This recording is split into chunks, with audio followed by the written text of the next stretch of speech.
பாடல்ல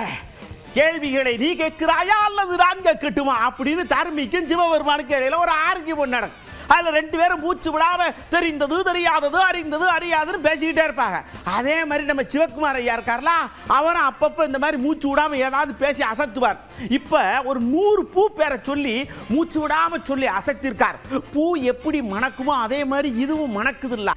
வள்ளிதழ் ஒன்சங்காந்தல் ஆம்பல் அனச்சம் தன்கைய கோவிலை குறிஞ்சி வெட்சி செங்கோடு வேரி தேமா மணிச்சகை உறுதினார் அவிழ்தத்து முந்தூள் கூவிடம் எரிபொலை எருளம் சுள்ளி கூவரம் வடவனம் வாகை வான்பூங்குடசம் எருவை செருளை மணிப்பூங்கருளை பைனி வாணி பல்லன குரவம் பசுமிழி வகுளம் பல்லனக்காயா விரிமலர் ஆவரி வேரல் சூரல் குறியை பூளை குறுநெடுங்கண்ணி குறுகலை மருந்தம் விரிபூங்கோங்கம் ஓங்கம் திலகம் தேங்கமிழ் பாது செறிந்தி அதில் பெருந்தன் சண்பகம் கரந்தை குழவை கடிகமிழ் களிமா பல்லை தாழை கல்லூர் முல்லை கொல்லை படவம் சிறுமார் ஓடம் வாடை வள்ளி நீண்ட நெய்தல் தாழை தளவம் ஒண்டாட்டாமலை ஞாடல் மொபல் நரஞ்சன் கோகுடி சேடல் செம்மல் சிறுசங்குழலி கோடல் கைதை கொங்குமுதி நறுவடை காஞ்சி மணிக்குலை கல்கமல் நெய்தர் பாங்கர் மரம் பல்புந்தணக்கம் இங்கே லவம் தூங்குள் கொண்டை அரும்பு அமலாத்தி நெடுங்குடி வகை பகண்டை பலகாசம் பல்புமுண்டி வஞ்சி பிச்சகம் சிந்துவாரம் தும்பை துழாய் சுழற்பூந்தோந்தி நந்தி நரவம் நரம்பூர் நாகம் பாரம் பேரம் பைங்குடி கத்தி ஆரம் கால்வி கடியில் முன்னை நரந்தம் நாகம் நல்லு நாடி மாயிரும் கூர்ந்தும் வேங்கை பெறவும் இந்த பூவெல்லாம் எல்லாரும் மேலே தூவி நீங்க எல்லோரும் பல்லாண்டு வாழ